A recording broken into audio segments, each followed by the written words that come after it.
In July of 2019, 17-year-old Bianca Devins, a talented, introverted teenager from Utica, New York, was murdered by someone she thought was her friend. The killer, 21-year-old Brandon Clark, didn't just take her life. He posted photos of the crime online and sparked outrage across the entire internet. This is the story of how a toxic relationship, online obsession, and a single night out spiraled out of control and into one of the most disturbing murders of the digital age. Who was Bianca Devins? Bianca was 17, living in Utica, New York, with her mother and sister. She struggled with mental health issues throughout her life, especially her teenage years, since she was only 17, but was very well known to be creative, artistic, and she was deeply loved by her family. Online, Bianca participated in small communities where she made friends and posted photos of herself. She grew a modest following, mostly among other teens dealing with similar struggles. And this is where she met Brandon Clark. So from what we gather, Bianca was 17 years old. She was obviously a teenager and probably going online on a regular basis because she was very introverted, and it's just easier for her to find a community and friends and people that she can interact with online. A lot of people do that, especially teenagers, as they're finding their way in the world. They're discovering their own personalities. So it makes perfect sense that she's online. She has a little bit of a community. She feels secure. She feels safe. She can just be herself, post her photos, and just share who she is as a person. And again, trying to just find her own personality in her own way. Unfortunately, with people who are a little bit more introverted, they sometimes can make easier targets for others. And that appears to be the case here with Brandon. He probably sniffed out that she was more introverted. Maybe she had some insecurities that she was working through. And if you have a predatory mindset, such as in this case, then it's pretty easy to start to sniff out a target fairly quickly. And this is what happened here. Who was Brandon Clark? Brandon was 21 years old, so a little bit older than Bianca by 4 years, and he was from the same area. He was charismatic on the surface, but he was very insecure and controlling underneath. He and Bianca had a complicated situationship-style relationship. They weren't quite dating, but they were definitely spending time together. Unfortunately, Brandon became increasingly possessive. Friends later said that Bianca tried to distance herself from him, but he pushed harder and harder for attention. So as Bianca's online presence grew, she developed what is called a following of orbiters, which is just what it sounds like. It's a bunch of people orbiting around an individual online. It's a phenomenon that's observed more in males following females online, and that was the case here as well. And I'm pretty sure that didn't sit very well with Brandon. Even though Bianca and Brandon had briefly dated, she made it very clear that she doesn't want to be with him. She does not want a relationship. She does not want to be monogamous. She was just living her life. She's 17, for God's sake. Like, dude's 21, she's 17. She's just coming into adulthood. Of course, she doesn't want to be tied down, and that's her choice, right? But I imagine that did not sit well with Brandon, although they remained friends. So since the friendship was there, of course they did things together, and one of the things that they did was in July, Bianca and Brandon decided to attend a performance by a singer in New York City. And so they went there with a mutual friend named Alex, and they had a good time. And after the show, Bianca and Brandon engaged in an argument, and no one knows exactly why that argument ensued, but it's believed to be that there was a kiss between Bianca Devins, and their mutual friend Alex. And at some point, Bianca fell asleep in the backseat of the car, and that's when Brandon decided to basically pounce and take advantage of the situation. He started assaulting her and slicing her neck with a knife that he had hidden in the vehicle. And basically, Devins unfortunately died in the early morning hours of July after he had nearly decapitated her head from her body. And she basically just left her in the car while he built a bonfire and listened to music.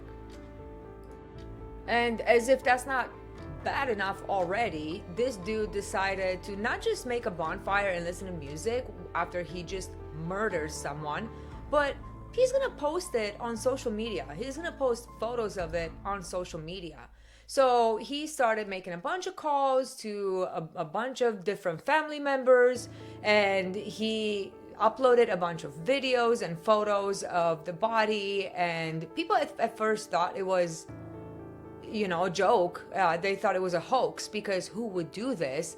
But eventually, some of his family members and people online said, okay, something's not right here. We got to call someone. So they started making calls to the police. Police said they received numerous calls, and one of the calls was from Brandon himself, who basically fessed up to the fact that he said his name. My name's Brandon. He said he just killed Bianca Devins, and he's not going to stay on the phone too long because he still needs to do the quote suicide part of the murder-suicide.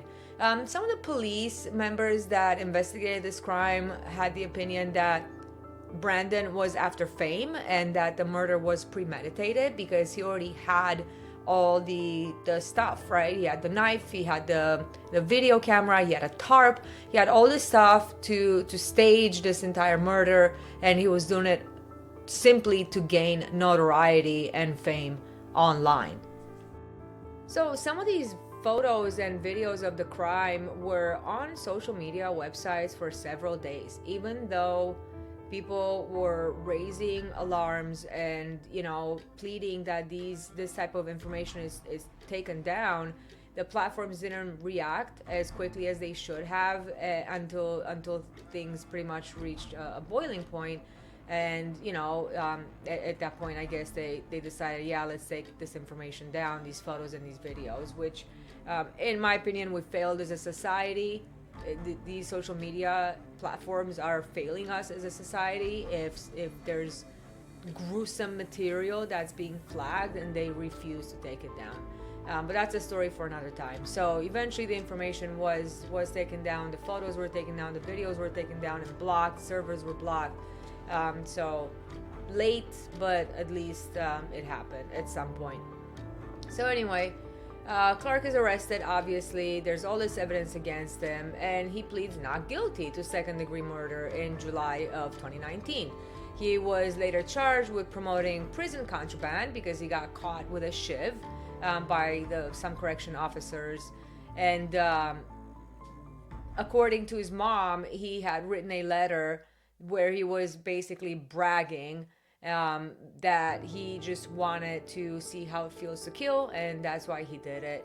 So on February 10th of 2020, before his trial, Clark changes his plea to guilty, and his sentencing was scheduled for April of that year, but was delayed because that was the height of COVID and everything was getting delayed at the time.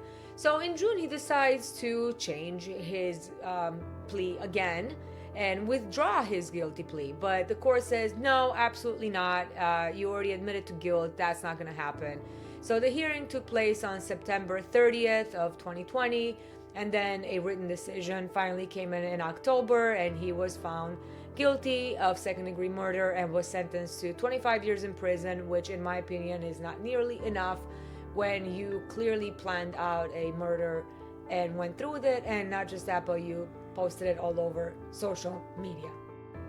Brandon has expressed remorse after the fact, after the crime, after the sentencing. So I guess he'll have 25 years to think about it, and by then he'll be up in his 40s and hopefully mature enough to rejoin society, where he won't be a threat to himself or others. So that's really the end of the story. A life that ended too soon. 17 years old is just so freaking young. Not that any age is right to be murdered at, but 17, goddamn, like that is such a young kid that just had her whole life ahead of her, and this is a very sad story. Bianca's family has been working with Congress on introducing Bianca's law. And basically, if passed, then all social media platforms, under certain parameters, like they're making more than $10 in revenue and they have more than 100,000 monthly users, they would be required to establish some sort of office dedicated to identifying and removing violent crime from social media. In 2022, in January, the New York State Assembly did pass a version of Bianca's law, which criminalizes posting, sharing, or publishing any sort of personal images, with the intent to degrade or abuse under certain circumstances. So, the family is still fighting on her behalf. The Devins family also started a scholarship in Bianca's name for students that are pursuing psychology degrees.